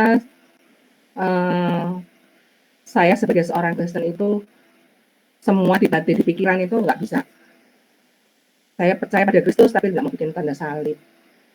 Saya tahu Kristus itu simbolnya salib, tapi saya tidak mau mengakui. Ya seperti itu. Jadi kalau saya bilang ini bentuk pengakuan. Jadi kalau ada yang nanya ya ini pengakuannya aku orang Kristen. Kalau kamu melihat itu membandingkan dengan Katolik Roma, biasanya orang Protestan anti Katolik Roma ya, saya bilang itu sebenarnya hanya kesalahan pemikiran, karena kamu tidak meyakini bahwa yang kamu imani sebagai seorang Kristen, kamu juga nggak ngerti, saya bilang gitu aja. Jadi kalau kamu tahu sebagai seorang Kristen, tanda salib itu harusnya bukan sebagai suatu pertentangan, tapi keyakinan kamu ditunjukkan tidak cuma di dalam pikiran. Tapi kalau orang sudah ditanamkan dengan pikiran, sudah ditanamkan keyakinan itu di pikiran nggak boleh ditunjukkan, ya mungkin agak sulit ya, apalagi kalau dia nggak ada keinginan untuk mencari. Saya nggak tahu juga, saya nggak tahu dari mana Romo, aku nggak bisa jawab juga. Tapi kalau menurut saya hanya menunjukkan bahwa ini keyakinan saya. Kamu nggak percaya, nggak mau cara saya, ya silahkan. Saya hanya berpikir seperti itu. Dulu tentang perjamuan kudus pun juga ada pengalaman yang lucu waktu itu. Saya mungkin sudah lama sekali nggak ikut di gereja Protestan ya, sudah lama. Waktu itu ibu mertua saya mulai ngalami sakit-sakit ya waktu itu, apa dia ada apa bukan sakit-sakit sih, dia orangnya kuat sekali, cuma apa dia didiagnosis sesuatu di dalam tubuhnya. Jadi saya pernah mendengar beliau berkata, aku udah tua, aku nggak bisa minum anggur di gereja. Jadi saya minta diganti yang teh aja. Sama kaget saya terus terang aja. Hah? Bagaimana anggur yang adalah darah Kristus itu kita yakin sebagai darah Kristus saja kamu nggak yakin? Itu yang ada dalam hati saya. Tapi saya waktu itu nggak bisa apa ya protes, itu ibu mertua saya, ibu mertua saya. Jadi apa saya waktu itu hanya berpikir bagaimana mungkin tubuh darah Kristus saja dia sangkali, dia nggak sadar kalau dia sedang menyangkali itu. Tapi saya pikir ya oke, balik ke proses dari bergerejanya juga gitu. Itu yang saya pernah mengalami hal-hal yang khusus ya, kayak perjamuan kudus gitu, pengakuan iman. Terus di gereja Protestan waktu itu saya masih ikut GKJW, jadi saya juga lihat waktu perjamuan kudus. Saya nggak ikut ya waktu itu karena saya suami sepakat kita nggak akan ambil sama sekali. Kita cuma datang itu juga supaya menjadi sandungan untuk mertua. Jadi kami datang ke gereja, ke GKDW, karena belum ada gereja waktu itu, kami datang ke gereja, saya tidak jadi sandungan saja. Jadi kami hadir. Kalau ada perjamuan kudus, lihat ada ibu hamil, dia dengan bangga tidak, saya tidak ambil. Jadi saya pikir kasihan ya mereka ini tidak melihat makna dari roti dan anggur. Jadi saat pendetanya mengucapkan lambang itu pun juga menjadi satu saya pikir kalau saya masih Protestan yang bergumul tadi mungkin saya menjadi polemik ya, tapi saat itu saya sebagai seorang Ortodoks saya melihat itu sebagai penyangkalan gitu ya. Gitu. Ya, Mas Iona. Baik, Bu. Baik, mungkin ada pertanyaan dari saudara-saudari yang hadir di sini. Boleh diketikkan di chat atau boleh kalau mau ngomong langsung. Atau mungkin ada tambahan dari Romo? Ya ada, terima kasih.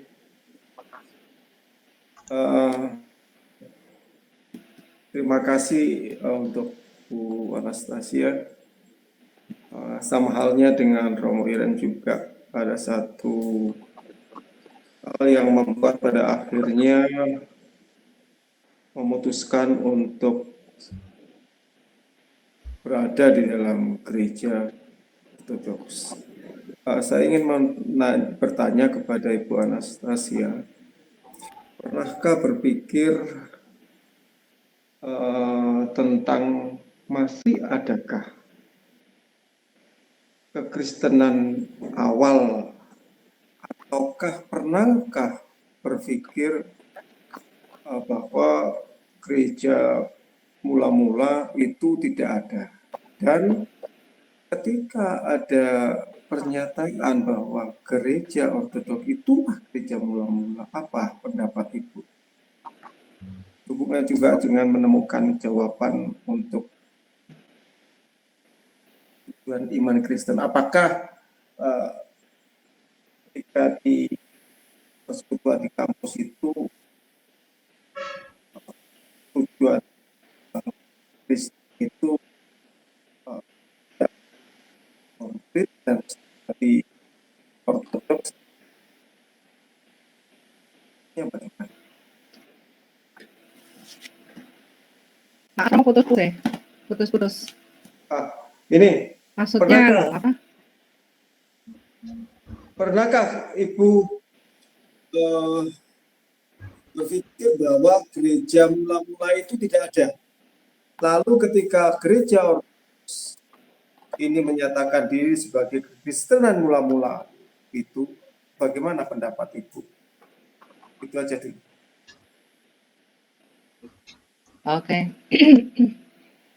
Ya kan waktu SMA itu saya saya memang tidak pernah tahu tentang keberadaan gereja ya. Jadi gereja ortodoks ya, ada gereja mula-mula apa segala macam. Tapi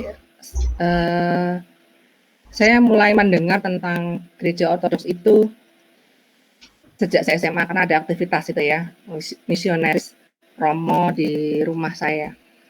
Terus ada keluarga yang ikut komunitas yang dibentuk oleh Romo pada saat itu. Jadi saya mendengar aja, tapi saya melihat itu sebagaikan aliran aja. Tapi kalau keberadaan gereja mula-mula itu saya pernah dengar waktu saya pergi ke gereja reform waktu itu. Pendeta Stephen Tong ya kalau nggak salah ya. Karena kami waktu mahasiswa itu banyak dipengaruhi, terakhir-terakhir itu banyak teman-teman itu begitu getolnya dengan reform waktu itu. Di awal-awal ya, tahun 90-an itu awal itu begitu getolnya datang ke sana dan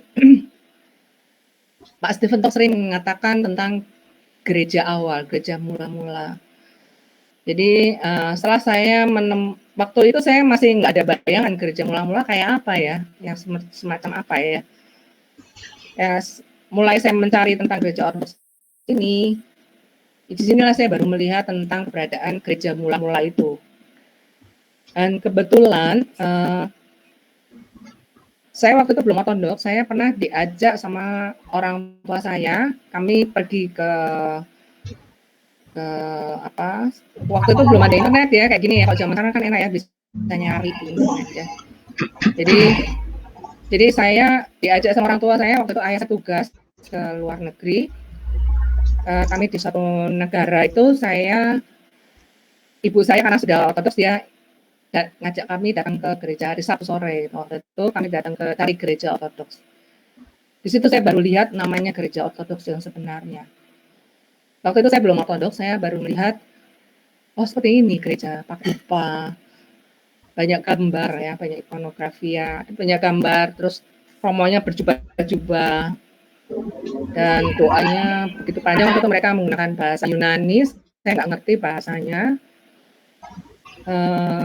Saya nggak tipe orang main perasaan ya, jadi maksudnya damai sejahtera, tidak damai sejahtera itu saya bukan tipe yang kayak gitu. Jadi saya hanya menyerap. Jadi saya melihat bentuk-bentuk ibadah yang seperti itu. Saya sudah melihat ibadah ini waktu saya dengan ibu saya senja ya di Solo waktu itu. Tapi waktu saya lihat ke sana dan kami berkunjung ke beberapa gereja waktu itu, memberikan pengalaman yang baru untuk saya. Oh, ternyata ada beneran ya. Apakah zaman dulu seperti ini? Apakah zaman dulu waktu Yesus itu kehidupan ibadahnya seperti itu? Saya juga mulai membanding-bandingkan. Saya pakai teknik-teknik PA itu saya juga belajar dari situ sebenarnya. Teknik-teknik yang saya pelajari waktu mahasiswa. Jadi saya mulai mencari tentang ibadah gereja, tapi karena pengetahuan yang terbatas waktu itu saya tidak mendapatkan sepenuhnya yang seperti yang saya lihat. Atau waktu saya mencari Romo yang di Solo itu, saya sempat tanyakan juga tentang itu. Jadi tentang sejarah, tentang gereja gitu. Jadi itu aja sih. Saya baru melihat tentang keberadaan gereja overall itu ada ikonografia gitu ya. Itu di dinding-dinding itu banyak ikonografi ya, orang berdoa itu yang tua-tua begitu rajinnya gitu ya. Saya lihat sudah tua-tua, badan sudah, kalau saya bilang ya udah capek, udaranya dingin sekali waktu itu. Dia punya semangat yang luar biasa, berdiri dan berdoa itu suatu hal yang saya melihat adanya orang-orang di sekitar itu luar biasa. Mereka diam, tidak banyak bicara di dalam gereja. Itu yang saya lihat. Itu waktu itu saya di gereja Yunani, saya datang ke sana. Jadi karena kami nggak kenal romonya ya, cuma datang terus lihat ikut ibadah sebentar terus keluar. Di dalam rangka itu aja. Tapi waktu itu saya nggak banyak pertanyaan. Saya hanya melihat, saya cuma tanya ke ayah saya, kenapa sih pakai dupa-dupaan gitu, apa enggak kayak kemenyan sebenarnya gitu. Nah, ayah saya menjelaskan tentang penggunaan dupa. Oke, saya baru bisa menerima bahwa itu adalah doa-doa kita yang dipanjatkan kepada Tuhan ya, gitu ya. Mungkin Romo bisa menjelaskan lebih detail, tapi masih belum masuk ke saya. Terus gambar-gambar ikon-ikon itu, kenapa orang mencium seperti itu ya? Banyak pertanyaan dalam diri saya. Itu pengalaman pertama. Jadi orang itu mencium dan bersujud itu nggak cuma begini ya, cium gini. Dia sujud itu ke bawah, ke lantai. Jadi sujud ke lantai dulu baru cium. Jadi itu pengalaman pertama segitunya ya orang Barat. Saya hanya berpikir bule itu mana bisa sih menyujudkan tubuhnya seperti ke bawah gitu. Dia dodok aja nggak bisa ya kayak kita. Tapi orang-orang asing ini, orang-orang kulit putih ini luar biasa untuk saya. Dia bahkan begitu hormatnya. Meskipun saya nggak ngerti kenapa sih kok begitu hormat terhadap gambar. Waktu itu saya hanya berpikir seperti itu. Ya itu saya tanyakan ke ayah saya. Waktu itu saya tanya, kok gambar aja di begitu hormatnya ada apa dengan gambar? Saya tanyakan. Itu Romo. Terima kasih. Satu lagi. Ini minta bukan saran, istilahnya saran atau istilahnya satu ungkapan, gitu aja. Ungkapan bagi era yang sekarang ini, bagi teman-teman yang mencari kekristenan awal, itu era ibu ya waktu itu. Nah, untuk yang sekarang mungkin ada yang mempertanyakan, ada yang penasaran, ataukah mungkin perlu tahu bahwa ternyata kekristenan mula-mula itu ada, bukan sesuatu cerita, bukan cerita omong kosong. Karena bisa dibayangkan bagaimana kekristenan mula-mula itu masih ada sekarang, dalam kenyataan kan sudah harus mengalami perubahan.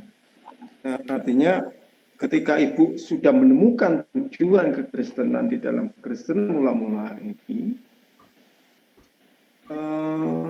bagaimana Ibu meyakinkan atau memberikan satu ungkapan kepada kita yang dalam era ini, toh nanti teman-teman juga akan berjalan untuk kehidupan mereka selanjutnya,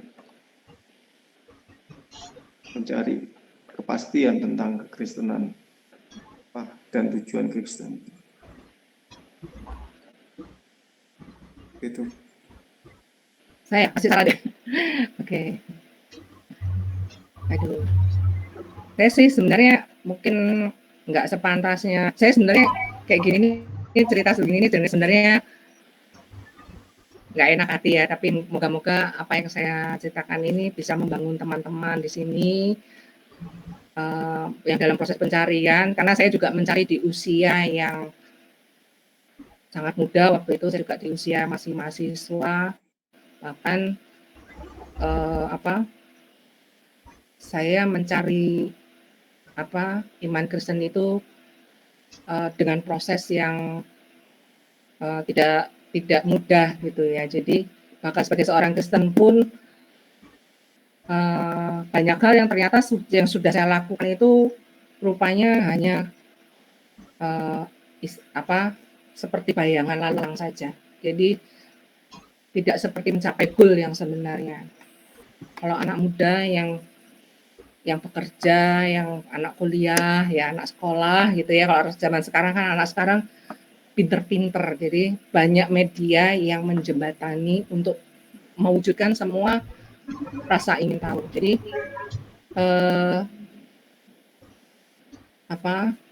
kalau memang Anda ingin tahu, carilah setahu mungkin sampai Anda benar-benar menjawab semua pertanyaan.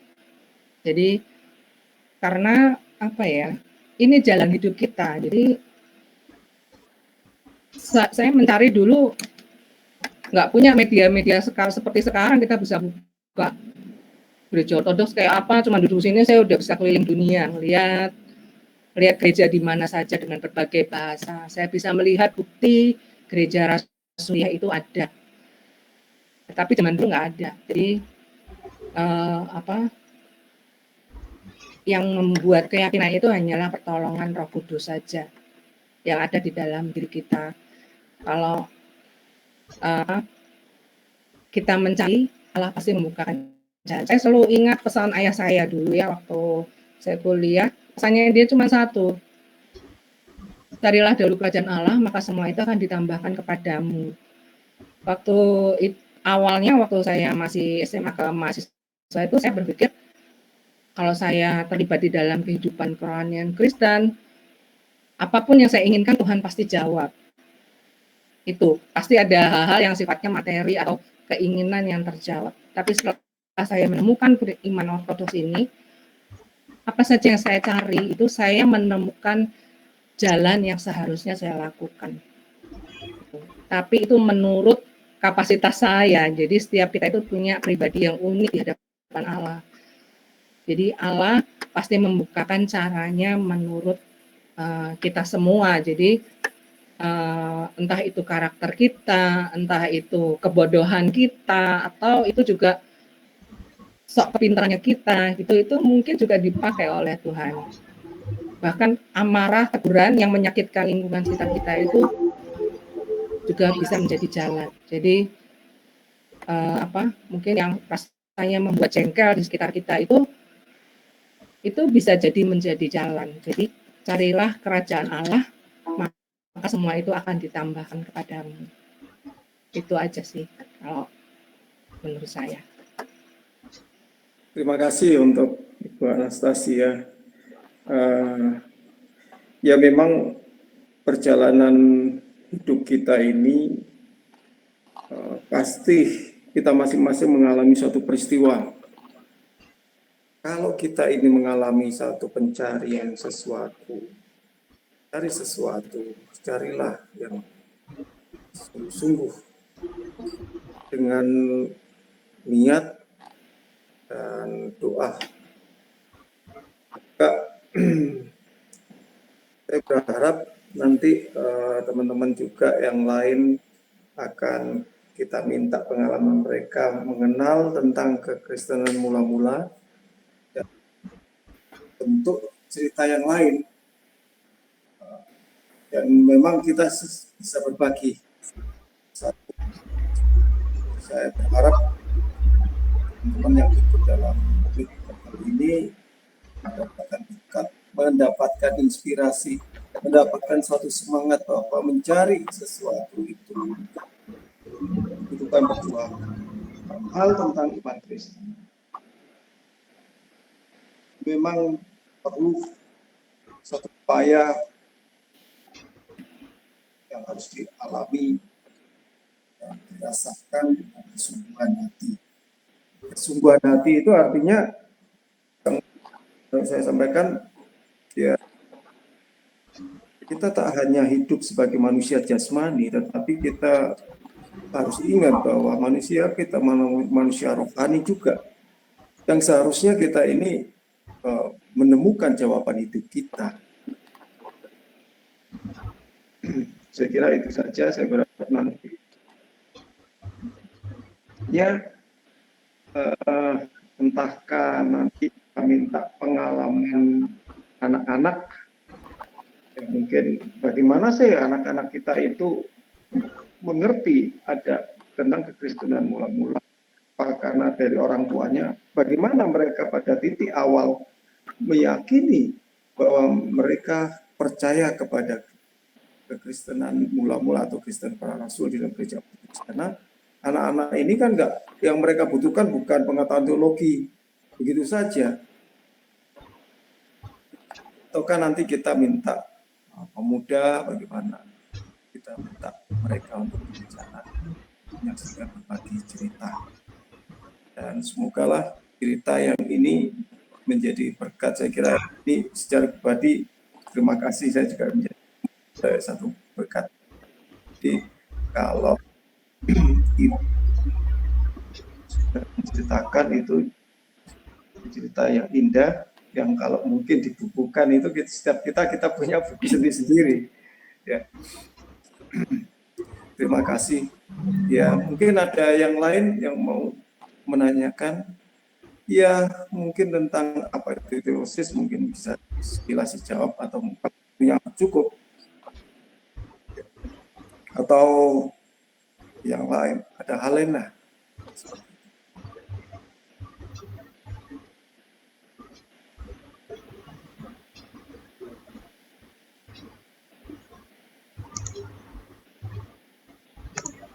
Terima kasih.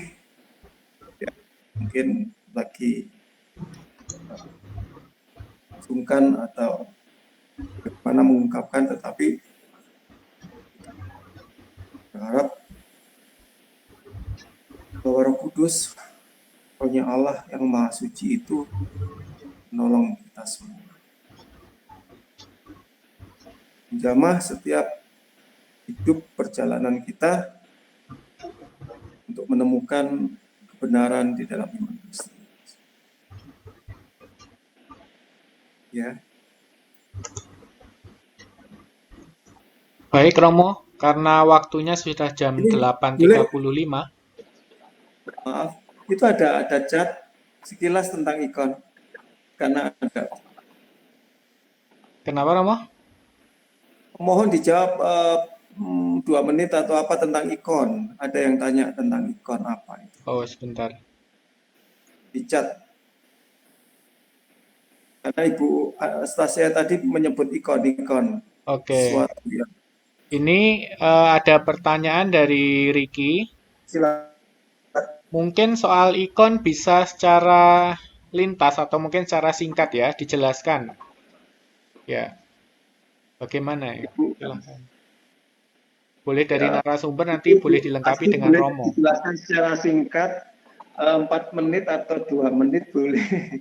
Menurut penangkapan Ibu ketika berjumpa di gereja di luar negeri, ketika gereja itu penuh dengan gambar. Ya, nanti clear-nya Romo ya, klarifikasinya Romo. Saya pertama kali melihat ikon itu apa? Yang jelas waktu di gereja Gedek itu ya, waktu di gereja Gedek saya sudah melihat gambar-gambar itu. Lebih jelasnya lagi karena di waktu saya ikut ayah saya tugas itu, karena ikon-ikonnya itu begitu ditulis di nggak digambar ya, ditulis di apa secara real. Jadi benar-benar seperti lukisan tangan. Jadi catnya itu kerasa banget ya, cat-catnya ini. Ikon itu menurut saya waktu itu saya waktu ikut sana saya masih belum mengerti tentang makna ikon itu sendiri. Tapi yang saya lihat itu banyak tokoh-tokoh uh, Alkitab seperti apa para rasul ya, Maria, terus nama-nama yang saya lihat itu banyak ada di dalam gereja. Bahkan pernah saya pergi ke monasteri, peristiwa-peristiwa tentang apa perayaan-perayaan gereja dalam artian pasca, dalam proses pemindahan penemuan salib. Waktu itu saya lihat apa berapa sejarah-sejarah yang dicatat oleh gereja itu digambarkan dalam ikon. Sebenarnya kita bilangnya dituliskan ya Romo ya, dituliskan dalam ikonografia. Jadi itu sebenarnya menuliskan apa peristiwa-peristiwa yang terjadi apa di mana kehidupannya itu adalah kesaksian bagi Kristus ya. Jadi entah itu penderitaan, entah itu pengajaran, entah itu penyaliban, itu banyak peristiwa-peristiwa di dalam satu ikon. Jadi gambar itu. Jadi tapi nanti secara detailnya Romo, karena Romo lebih ahlinya di dalam ikonografia. Karena itu yang saya tahu waktu saya belajar ikon pertama kali. Jadi Father Dimitri waktu itu pernah mengajarkan, ya ini peristiwa-peristiwa ini bagaikan kamu melihat foto keluargamu katanya. Foto keluarga yang kamu kasihi katanya seperti itu. Jadi kamu pernah kangen nggak sama keluarga atau pacar waktu saat kamu jauh dari orang yang kamu kasih itu. Jadi seperti itulah yang dia menerangkan ke saya. Jadi kamu mengingatnya saat kamu melihat ikon itu, kamu mengingat dia seperti itu, kamu melihat kenangannya, melihat kasihmu bagaimana terhadap dia. Jadi kita mengasihi orang kan pasti mengenal ya ceritanya bagaimana seperti itu. Jadi itu yang saya tahu. Mungkin Romo bisa menjelaskan lebih lanjut. Terima kasih. Ya, akan tutup tapi sekilas ya. Jadi ikon itu merupakan ciri khas atau satu objek khas yang ditampilkan di dalam gereja ortodoks. Ikon yang artinya gambar itu, dan ikon utama kita sebenarnya adalah Yesus Kristus dalam Kolose 1 ayat 15. Oleh karena itulah ikon di dalam gereja ini menjadi bagian ungkapan iman dari kekristenan awal, sebagaimana di dalam sejarah awal, orang-orang Kristen awal menulis satu gambar atau menceritakan iman mereka, peristiwa iman mereka dalam bentuk gambar atau ditulis di dalam tempat rahasia mereka ketika mereka berkumpul dalam suatu tempat berkumpul untuk beribadah. Nah, ikon-ikon ini di mana saya katakan bahwa sebagai ungkapan iman. Oleh karena itulah melalui ikon-ikon itu ditampilkanlah satu peristiwa, satu ajaran yang berwujud gambar, dan di situ di dalam gambar itu ada berbagai macam simbol-simbol warna. Oleh karena itu ikon itu juga menjadi satu penyampaian tentang teologi dalam warna. Sehingga orang yang tidak bisa membaca, hanya melihat warna mereka bisa tahu. Hanya melihat satu ungkapan di dalam coretan itu, mereka sudah mengerti tentang imannya. Jadi salah satu ciri khas tentang gereja mula-mula, gereja ortodoks menunjukkan validitasnya tentang gereja melalui adanya ikon. Ini salah satu. Saya kira itu aja. Terima kasih. Baik, kebetulan Sunday School kita sedang membahas tentang ikon, Ricky. Nanti kalau misalkan Ricky ingin tahu lebih jauh tentang ikon, bisa mengikuti Sunday School kita pada hari Minggu jam 6 sore. Baik, saya kira cukup sekian, Romo. Kita akan lakukan doa penutup. Silahkan Pak Ireneus Endro melakukan doa penutup, kemudian nanti diakhiri dengan blessing dari Romo. Yona, boleh saya minta Romo Adrian aja yang nutup? Boleh, silahkan Romo Diakon Adrian untuk melakukan doa penutup. Ya tadi kan sudah. Ya, Romo. Romo ngantuk ya. Baik, mari kita berdoa. Sungguhlah patut dan benar Kau memberkatiku ya Tuhan, dengan semua apa yang sudah Tuhan kerjakan dalam kehidupan kami. Terima kasih untuk semua apa yang Tuhan sudah kerjakan. Biarkanlah itu terjadi dalam kehidupan kami. Terima kasih ya Bapa. Ya Romo, sampaikanlah berkat. Kiranya Sang Tritunggal Kudus memberkati kita semua. Amin. Terima kasih Romo. Terima kasih. Baik, terima kasih atas kehadiran saudara-saudari pada hari ini, kehadiran dari narasumber, para Romo sekalian yang sudah hadir pada saat ini. Akan ada lagi bincang teduh ortodoks pada hari Jumat 2 minggu yang akan datang. Jadi acara bincang teduh ortodoks ini akan dilakukan setiap 2 minggu sekali dengan narasumber-narasumber baru. Gitu. Baik, selamat malam. Saya akhiri acara hari ini. Sampai jumpa. Sampai jumpa. Sampai jumpa. Terima kasih Romo, terima kasih Yona, terima kasih Bu Asti.